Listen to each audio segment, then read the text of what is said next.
రైతు సోదరులకు Gopi agriculture YouTube channel తరపున స్వాగతం అండి. రైతు సోదరులారా, చాలామంది ఫోన్ చేసి ఒకే ప్రశ్న అడుగుతున్నారు. అన్న, 40 నుంచి 40 రోజులు అయింది, వరి ఎత్తు పెరగడం లేదు, దుబ్బు కూడా బాగా రావడం లేదు, ఎందుకు ఇలా? మీరు అదే సమస్యలో ఉన్నారా?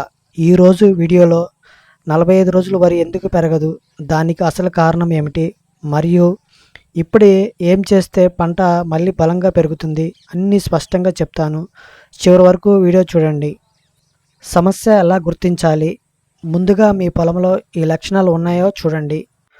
వరి ఎత్తు పెరగడం లేదు, దుబ్బు సరిగా రావడం లేదు, ఆకులు కొంచెం పసుపు రంగులో ఉంటాయి, పక్క పొలం వరి పెద్దగా ఉంది కానీ మనది చిన్నగా ఉంటుంది.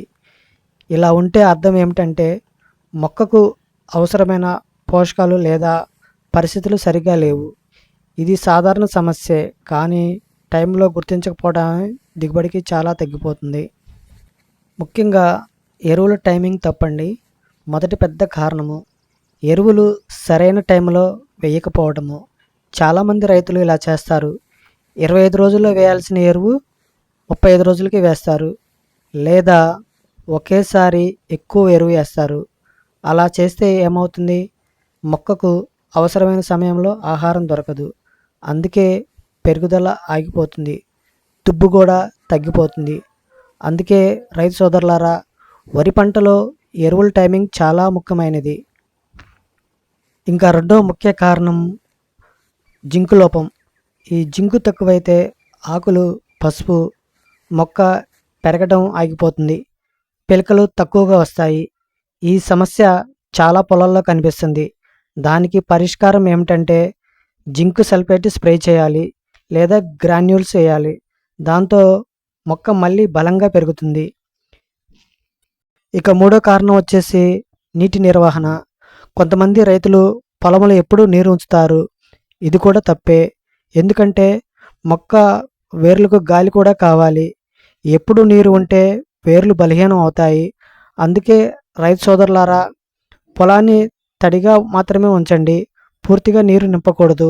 ఇంకా నాలుగో కారణం వచ్చేసి మట్టి గట్టి పడడం అండి. కొన్ని పొలాల్లో నీరు ఎక్కువ, మట్టి గట్టిగా ఉంటుంది, అప్పుడు మొక్క వేర్లు సరిగా పెరగవు, దాంతో మొక్క ఎదుగుదల నెమ్మదిస్తుంది. ఇలాంటి పొలాల్లో బయోస్టిమ్యులెంట్లు కానీ లేదా హ్యూమిక్ యాసిడ్ వాడితే మంచిది. రైతు సోదరులు ఇప్పుడు చేయాల్సిన పని, ముందుగా 30 కేజీలు యూరియా ఎకరానికి వేసుకోండి.